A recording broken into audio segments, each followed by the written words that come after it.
Malawi Today.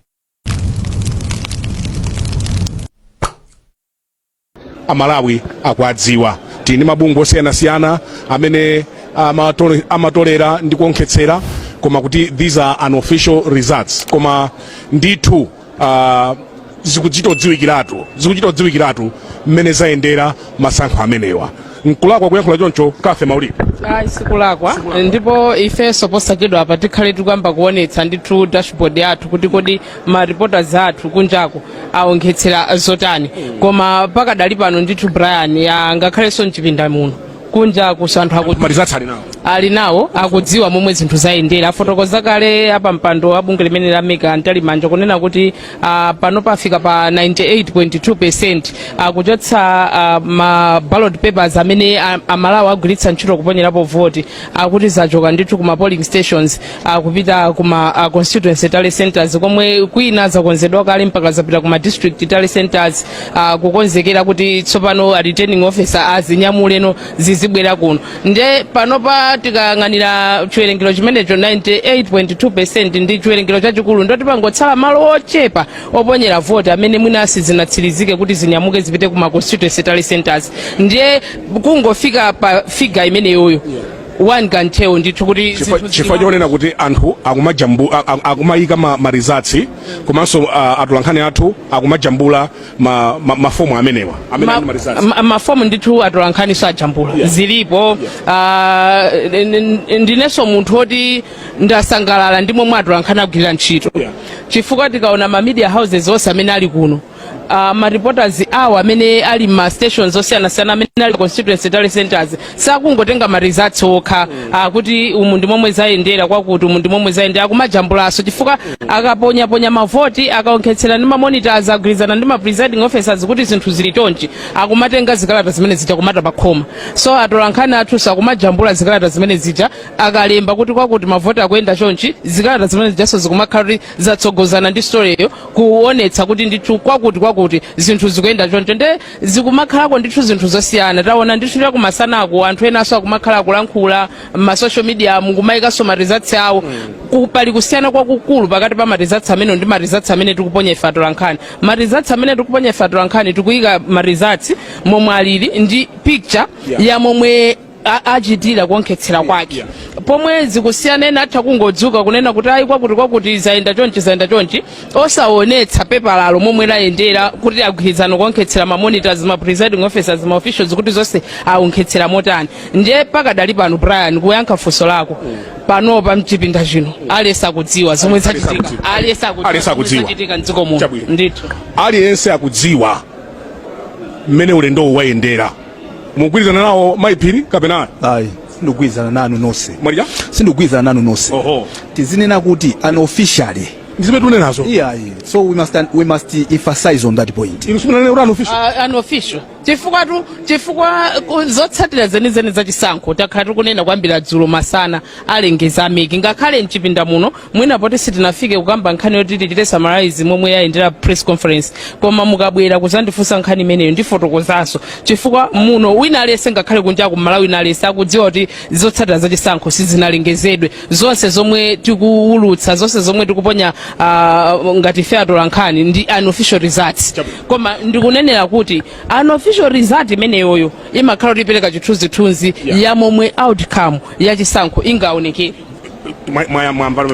mafuna pamene popo because tizikhala usamalisa tikamalankhula ameki ndi amene ali ndufu atha kubwera iwo aja nkuzanena zinthu zina zimene zasiyana ndi zimene ife talengeza zimene zoti tidziwa so unofficially ndi zimene tikunena ife zosatsimikizika timanena choncho that's the word zosatsimikizika izi zimene asayinira ku Brian olozidakhala kuti zayenda bwanji ife sudindo wathu kunena zimene zijazi that's why amanena kuti ndizosatsimikizika tungo apa santhu chithunzithunzi zimene zakhalira so ife tinelezeze kazi zafanana ndi zimata zalengeza wawa zakhala kuti ndiye kuti ameki apangaso mmene apangira iwo zimene amapanga ife zafanana ndi zimenezozo my point is tizipanga underline the word unofficial to avoid kuti anthu ena mawa sazanene kuti Banda anachita kutikuza kuti iwo amaziwa kale zimene anena dikirani kale ndimalize because ine ndinakaphe ne muzindilolanso fine mmachenjera nonse awiri muzindilola kuti ine zifotokoza because ine ndimakhala ndimafuna ndizikhala kuti ine anga simmango ndilandalanda so chofunikira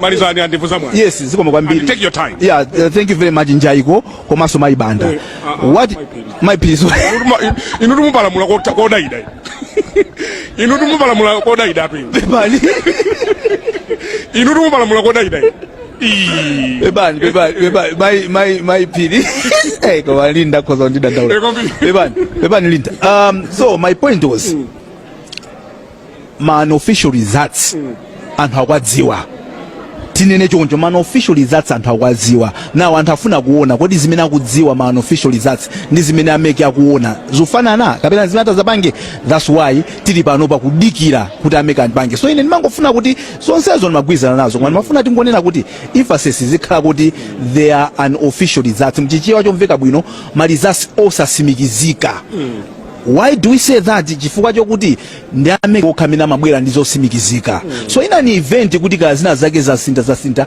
munthu sungazanene kuti ine koma pa wireless ndimamva zakuti azakuuzana kuti yayi zimene zosasimikizika iniyo mu challenge zimene tikunena ife ameke kapena mugwirizane ndi zimene tikunena ife ameke osati zimene munazimva kwina kuli konse so wherever you hear them muzitengebe kuti zimene zosasimikizika kufikira ameke atanena zosimikizikazo basi nkhani mwe ndimafuna ndonjezere ndikunena kuti ngakhale tikunena kuti awa ndi man official results ndafotokoza ndithu kunena kuti posachedwa tikhale tikuonetsa momwe zotsatira zosatsimikizikazi zikubwerera kuchoka ku ma constituencies chifukwa pakadali pano taona ma districts angapo ma constituency data centers angapo aonkhetsera ndithu kuzibweretsa pamodzi kuti mwina constituency imene zinthu zayenda bwanji kapena district imene zinthu zayenda bwanji sitikutchula dzina koma nkhani ndiyokunena kuti anthu pakadali pano mchipinda muno ngakhale sokunjako pakadali pano akudziwa ndithu momwe man official results akuyendera mopanda kutchula dzina pakadali pano Brian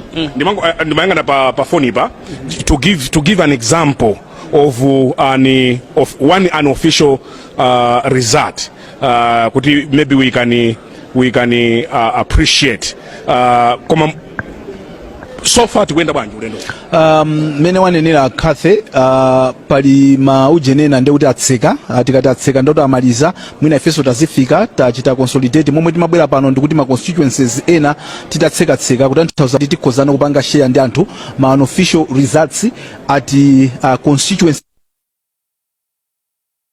MP wake ndi ndani komanso mwina president akutsogola kumeneko ndi ndani ife tikumalikiza pamene siti kumapita at local government level chifukwa choti ma councillors analipo ambiri pa dashboard yathu that is kungopereka chitsanzo cha one unofficial result these are the results aku Dwangwa nkota Dwangwa constituency ma polling centers onse kumeneko amaliza kuwerenga constituency imeneyo tingochula awiri apita Mutharika ndi Lazarus Chakwera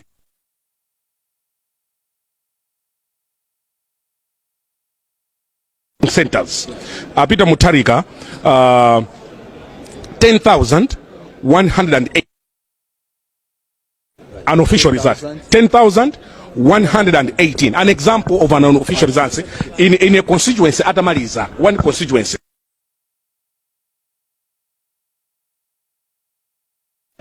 So this is an example of an unofficial result. Yes, no, look, zakazi kubwera zimene zikuyambira dzulo lomwero. Atangotseka maujena jet, mapoza amene anamaliza 4 o'clock. Tinayamba kumanena ma results amene amabwera mukumbukire kuti nzere wina uliwonse amautenga kuti ndi ujeni ndi station ndipo makhala presiding officer wanzere uliwonse ndipo yamba timawerengera mizere ija nkumanena kuti pa center yakuti nzere wakuti pano patambano kumafikano kuti tatsekano constituency ngata papa ndekuti ndi maujeni onse mu constituency mujamo ndekuti imene yoyo ikuyimira pa constituency kuti atsekano amaliza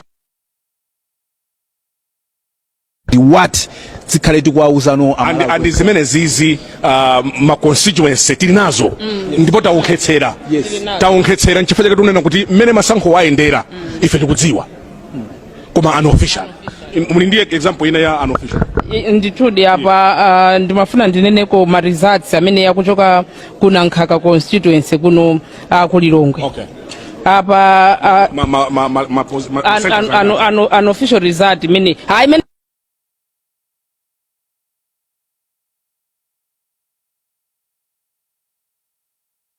7,014. Okay.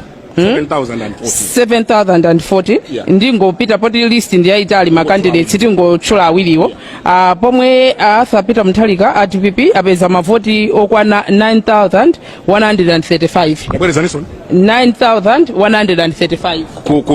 Kulilongwe ndithu imeneyo na Nkhaka constituency. Oyamba achakwera ma official results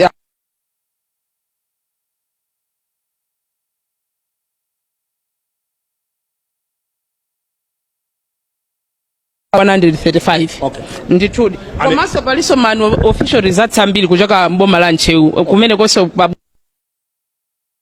ngapo. Okay. Ndangochita sample ma constituencies 5. Okay. Amene aperekedwa kale ndi ma reporters athu. Yeah. Mwina mosachita kupita kuti tipite imodzi onse 5. Yeah. Koma ndimachita analyze osewa. Yeah. Kunchewu kumene koma constituencies 5 amene wakuoneka kuti apita Muthalika ndamene akutsogola ma constituencies 5. Okay. Akabambe ali pa number 2. Okay. Ma constituencies 5 amenewa. Okay. Ndipo Chakwera ali pa number 3.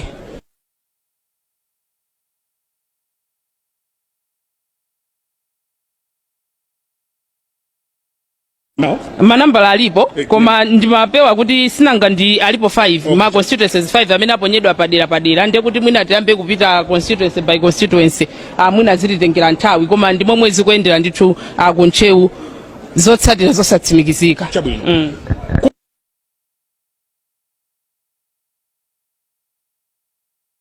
Mera anthu ali ndi idea.